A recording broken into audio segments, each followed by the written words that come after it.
Drifters was my most anticipated anime series for 2016, and I remember the very first time I saw that trailer, I was all over it. I was just in awe because historical samurai characters, historical samurai battles, this gritty art style, this got so much violence and blood in it, plus the creator is also the same person who made Hellsing, so I was just all on board with this. I also feel like Japanese history, especially the Sengoku Warring States period, is just a gold mine of dramatic stories that could be told, even if they were trying to stick to something that is more historically accurate than anything else.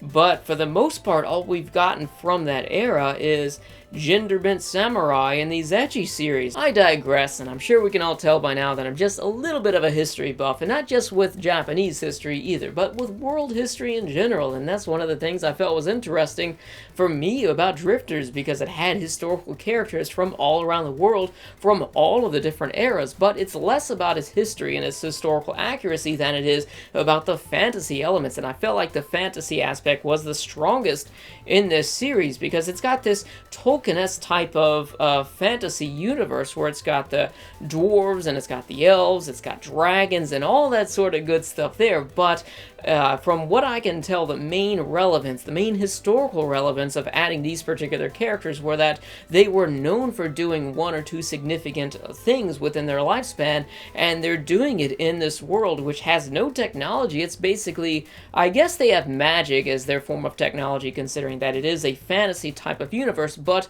outside of the magic, it's no different than a medieval time period. There's really no technology or anything, so anything that these historical figures are going to bring to this new universe is something that is going to create dramatic change in their environment. I just feel like because there are so many characters that just appear here after the events of their death in real life, that this is some form of afterlife, and on top of that, the entire story revolves around this war in this alternate dimension, which has very little impact on the characters involved in it, because I just assume that they're kind of already dead anyways, like they're in this form of afterlife.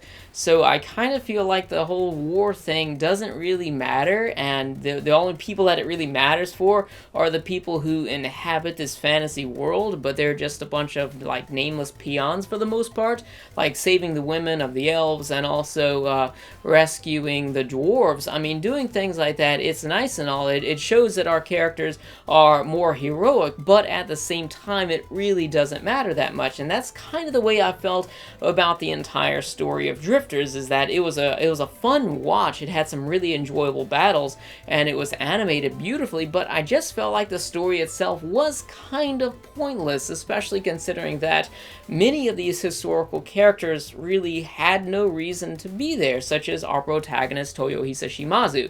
Don't get me wrong, I do like his character, but I feel like his personality is something that was superimposed onto him, because after looking further into his character, you really don't know much about who he was in his history, and the real only defining traits they have for him was that he was a brave person, which is something that can be classified to everybody in the Shimazu clan, and not only that, but bravery is, and basically Toyohisa Shimazu is just your generic samurai character. He could have been anybody from samurai history. I also feel like the story itself was incredibly Japanese, and I know that probably sounds really dumb considering that this is Japanese and it's made for a Japanese audience, and they don't really care about what people think in the rest of the world when they're making any of these anime series. It's a sad truth, but the majority of the anime series that we do like is simply by coincidence, because none of this was made for us, but Drifters really feels like there's going to be a massive rift here for anybody who isn't really up to date on Japanese history, because there's a lot of inside jokes that you may not know about, such as in the very first episode, there's a lot of jokes regarding Japanese history, and I'm talking ancient Japanese history, and also like more in-depth things that most people won't know. Like there were jokes about Nobunaga Oda's past involving Ranmaru Mori, which was a male concubine which he had. I also think he was a retainer of some sort. He had somewhat of a high rank in Oda's army, but they would have gay butt sex, and they would kind of joke about that. And that's one of the things that you also find in the show. It's like you have characters from the 1500s, but you have jokes from the 1990s where things like gay jokes and cross-dressing men are actually like really funny over there in Japan, supposedly, because they really do harp on these type of jokes a lot. And on top of that, they continuously result to this form of comedy, which I only see being used in really Japanese entertainment, mostly with anime, because I couldn't imagine real people doing this sort of thing. It's where they're having a normal conversation and then they have this spatic emotional outburst of anger or sadness, and it's supposed to be really funny. They draw the faces all weird, and I think that may work a little bit better in manga series than it does in anime, simply because I think they're just like being lazy for a bit when they do that. In the manga, they just like quickly draw it because it's kind of like a joke that's kind of off to the side, but in the anime series, when it's all included, it really feels like it's out of place. And it's also something like, I just feel like Drifters, if you're not that in tune with Japanese history or really Japanese culture, I feel like this is something that is going to have people feeling lost. On top of that, I said I wouldn't go and harp on the historical accuracy of anything in the show, but Rasputin was not an Asian man, and he had a beard.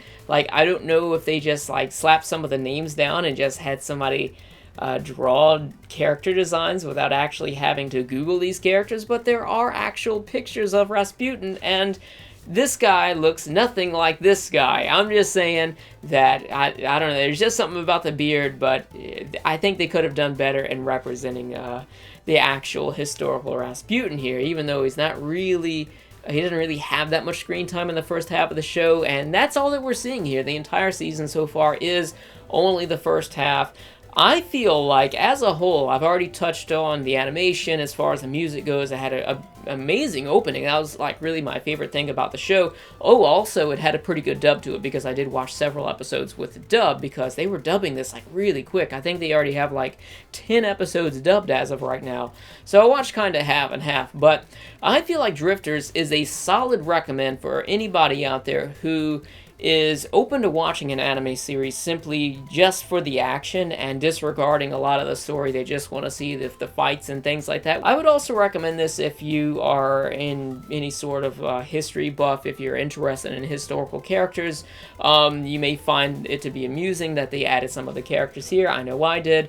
There's going to be a second season. I don't know when this is going to come out, but even though I was kind of underwhelmed with the story of Drifters as a whole, I will continue watching this because I did find it enjoyable. I enjoyed the fights, and I also liked seeing the historical characters there. Anyways, let me know your thoughts about Drifters in the comments section below. Did you feel like it was underwhelming, or was it something that you really enjoyed? Let me know about that. If you enjoyed the review, be sure to subscribe and stay tuned for next time. I think I'm doing To Be Hero next time, but you know, that's probably going to be in a week from now. So I'll see you guys then.